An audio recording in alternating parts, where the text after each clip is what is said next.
Hello, and welcome back to my vlog. It's the day after Thanksgiving. I'm recording this on Thanksgiving. That's why I got the same shirt on that I had on yesterday. But I don't have the beard tucked in because you don't really need to see the 90 for life. So we're back to Emerson and the Law of Compensation.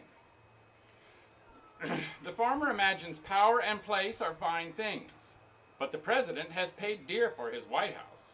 It has commonly cost him all his peace and the best of his manly attributes. To preserve for a short time so conspicuous an appearance before the world, he is content to eat dust before the real masters who stand erect behind the throne. Or do men desire the more substantial and permanent grandeur of genius? Neither has this an immunity. He who by force of will or of thought is great and overlooks thousands has the charges of that eminence. With every influx of light comes new danger. Has he light? He must bear witness to the light and always outrun that sympathy which gives him such keen satisfaction, by his fidelity to new revelations of the incessant soul. He must hate father and mother, wife and child. Has he all that the world loves and admires and covets? He must cast behind him their admiration and afflict them by faithfulness to his truth, and become a byword and a hissing. This law writes the laws of cities and nations. It is in vain to build or plot or combine against it. Things refuse to be mismanaged long. Res nolunt diu male administrari. My Latin is not very good. Though no checks to a new evil appear, the checks exist and will appear. If the government is cruel, the governor's life is not safe. If your tax is too high, the revenue will yield nothing. If you make the criminal code sanguinary, juries will not convict. If the law is too mild, private vengeance comes in. If the government is a terrific democracy, the pressure is resisted by an overcharge of energy in the citizen, and life glows with a fiercer flame. The true life and satisfactions of man seem to elude the utmost rigors or felicities of condition, and to establish themselves with great indifferency under all varieties of circumstance. Under all governments, the influence of character remains the same. In Turkey and in New England, about alike.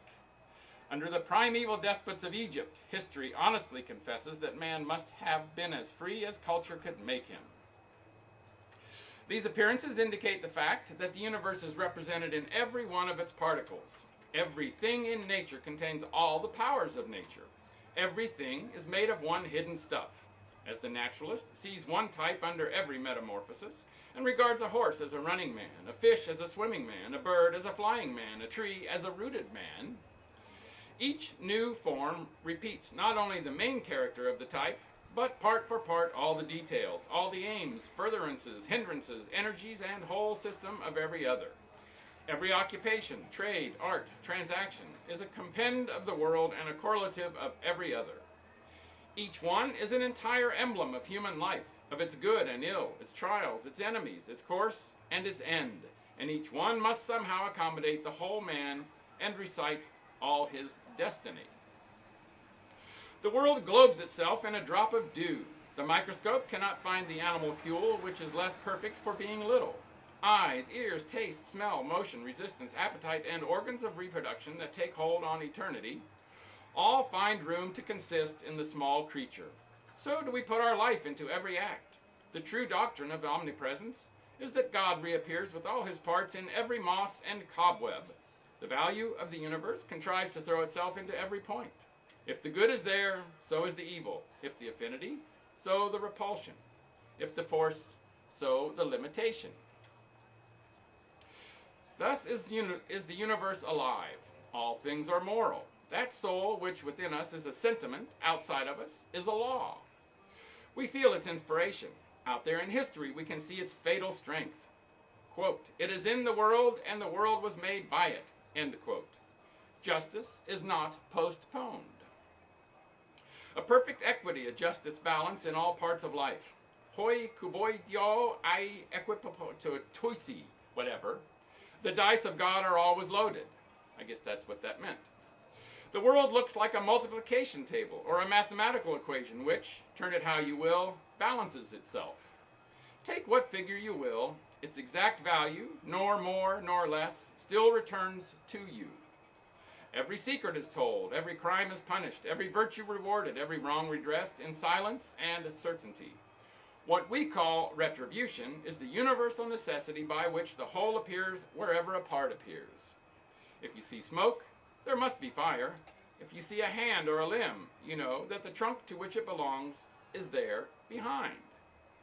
Every act rewards itself, or in other words, integrates itself in a twofold manner. First in the thing, or in real nature. And secondly, in the circumstance, or in apparent nature. Men call the circumstance the retribution. The causal retribution is in the thing and is seen by the soul. The retribution in the circumstance is seen by the understanding. It is inseparable from the thing, but is often spread over a long time, and so does not become distinct until after many years. The specific stripes may follow late after the offense, but they follow because they accompany it. Crime and punishment grow out of one stem. Punishment is a fruit that, unsuspected, ripens within the flower of the pleasure which concealed it. Cause and effect, means and ends, seed and fruit, cannot be severed. For the effect already blooms in the cause, the end pre-exists in the means, the fruit in the seed. Those two sentences are probably the most famous two sentences out of that whole, they've been oft quoted out of this whole essay. Whilst thus the world will be whole and refuses to be disparted, we seek to act partially, to sunder, to appropriate. For example, to gratify the senses, we sever the pleasure of the senses from the needs of the character.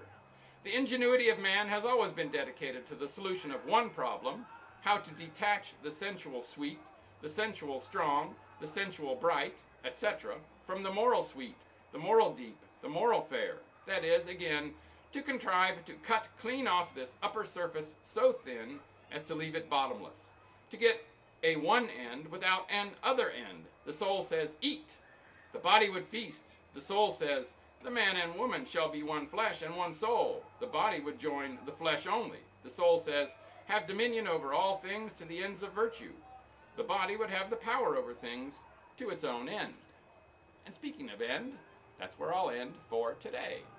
There will be more of this coming up. Make it a great day, and bye for now.